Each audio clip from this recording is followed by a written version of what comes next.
رشاد رفیق اس وقت news conference کر رہے ہیں. نذیر صاحب CEO لاہور ایئرپورٹ. تو آج جو ہمارے موضوعات ہیں وہ میں آپ کے سامنے پہلے رکھ دیتا ہوں. آج ہم بات کریں گے روزویلٹ کی لیٹسٹ سچویشن پہ، ہمارے جو ایئرپورٹس ہیں ان کی آؤٹ سورسنگ پہ، جو سول ایویشن اتھارٹی کے اسپیشل پروجیکٹس یا انیشیٹوز ہیں ان پہ بات کریں گے، اور PIA کے حال اور مستقبل پہ بات کریں گے. تو اس کے بعد اگر آپ مناسب سمجھیں گے تو آپ کے سوالات بھی لے لیں گے. کوشش کریں کہ مجھے آپ میرے محکمے تک اگر رکھیں تاکہ اصل جو ایشوز ہیں وہ ہائی لائٹ. تو سب سے پہلے روزویلٹ.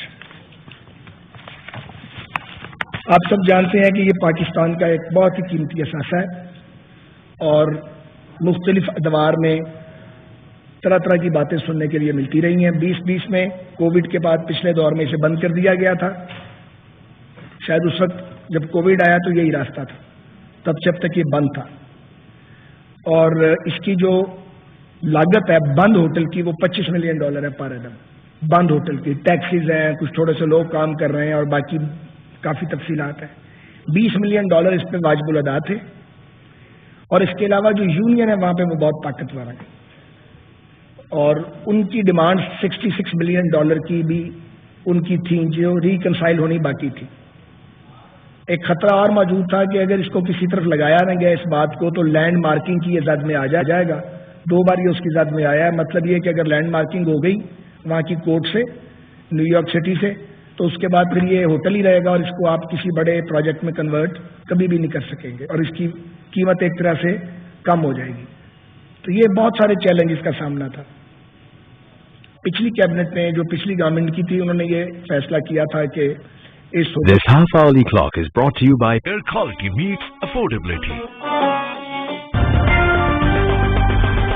دراز شاپنگ ایکسپو 10th اور 11th جون کو لاہور ایکسپو سینٹر میں اپنی فیملی کے ساتھ آئیں and enjoy the food, concert and discount. Download دراز ایپ فار فری اینٹری.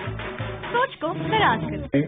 ان کو وہاں پہ MD کے طور پہ تعینات کیا ہے. یہ آپ ان سبھی نے جانتے ہیں یہ ایک درویش صفت انسان ہے اور انہوں نے یہ دھارا تھا کہ ہم اس بات کو کسی طرف لگائیں گے. تو خدا کے فضل و کرم سے ہمیں ایک راستہ مل گیا اور حکومت پاکستان کا نیو یارک کی جو سٹی ایڈمنسٹریشن ہے اس کے ساتھ کانٹریکٹ سائن ہو گیا، جس کے مطابق پاکستان کو 3 سال کے لیے وہ ہوٹل ہم نے اس کا 1025 کمرہ یعنی 100% وہ لیز پہ دے دیا ہے، جو آپ اسے سٹی گورنمنٹ کہہ سکتے ہیں یا سٹی ایڈمنسٹریشن نیو یارک کو، گورنمنٹ کو، لوکل گورنمنٹ کو 1025 کمرے لگ گئے ہیں. اور ہمیں 3 سال کا معاہدہ ہے جس میں سے 1.5 سال کا گارنٹیڈ بزنس ہے، لیکن ہمارا اندازہ 3 سال انشاءاللہ یہ چلے گا. $220 ملین پاکستان میں آئے گا. $220 ملین. پہلے سال کمروں کا کرایہ ہوگا $202 پر روم، اگلے سال 205، اس سے اگلے سال 210.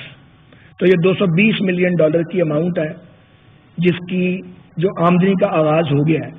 اور ہم نے 18 دن میں 600 کمرے ہینڈ اوور بھی کر دیے ہیں الحمدللہ. اور اگلے 30 دن میں پورے کمرے 100% ہم نیو یارک کی سٹی ایڈمنسٹریشن کو دے دیں گے. یہاں وہ امیگرینٹس کو رکھیں گے. بڑا اعلیٰ سیکورٹی کا نظام ہے اور جس حالت میں ہوٹل ہے اسی حالت میں انشاءاللہ واپس ملے گا. فائدہ اس کا یہ ہوگا جب یہ اپنی پیک پہ تھا، چل رہا تھا جوبن پہ، تو یہ جو ارن کرتا تھا وہ یہی 6، 6.5، 7 ملین تھے. اور 3 سال بعد جب ہم سارے واجبات ادا کر دیں گے اس کمائی میں سے تو ہماری یہ انکم بھی مینٹین ہوگی ساتھ ساتھ. اور حکومت پاکستان کو اپنے ساتھ پلے سے اب کچھ نہیں ڈالنا پڑے گا. تو ایک تو یہ انکم ہو گئی ہے، دوسرا لینڈ مارکنگ کے خطرے سے یہ اب نکل آیا ہے.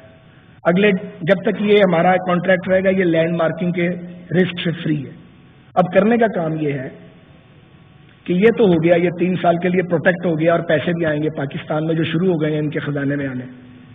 اب اگلا کام یہ ہے کہ ایک ٹرانزیکشن ایڈوائزر کا تقرر کیا جائے شفافیت کے ساتھ اور وہ پرائیویٹ پبلک پارٹنرشپ کے موڈ کے اندر اس کو لے کے جائے، کیونکہ یہ 19 منزلہ ہے، اسے 40 منزلہ ہونا چاہیے اور اس کی عمر 100 سال سے اوپر ہے. یہاں ایک نئی ہائی رائز بنے گی، ایک بلند و بالا ٹاور بنے جس میں پھر جو بھی آنے والی جو حکومت ہوگی اب اس کا کام ہے. obviously ہم نے اپنے حصے کا کام کر دیا ہے اور ایک قیمتی ترین قومی اثاثہ بچا کے پروٹیکٹ کر کے اس کو جو بند پڑا تھا اس کو ایک کمائی والی جگہ بنا کے تو ہم اپنی ذمہ داری سے عہدہ برا الحمدللہ ہو گئے ہیں.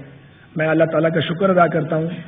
ہم سخت پریشانی میں تھے اور سمجھ نہیں آ رہی تھی کہ اس کے ساتھ کیا کیا جائے. ملک میں پیسے نہیں ہیں, انویسٹمنٹ کریں کیا کریں, لینڈ مارکنگ کا خطرہ ہے. ایک اور اس کا برائٹ پہلو یہ ہے کہ اس میں کام کرتے تھے 479 امپلائیز تھے. انہوں کا خرچہ سارے تو زیادہ ہے اور وہ ان کے جو ادائیں اور ان کی جو مطالبات ہیں وہ ناقابل یقین اور ناقابل بیان ہے. طاقتور بھی